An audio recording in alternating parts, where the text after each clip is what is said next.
welcome to maths class. Today we will learn about missing numbers.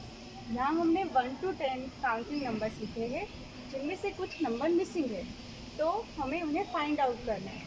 So let's start. 1. What comes after 1? 2. Where is 2? 2. Then 3. What comes after 3? 4. 4. After 4, 5.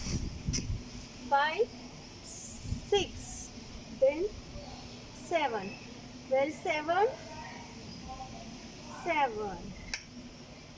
8. What comes after 8? 9.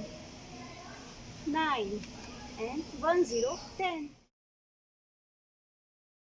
Let's revise again. 1, 2, 3, 4, 5, 6, 7, 8, 9 and 1, 0, 10.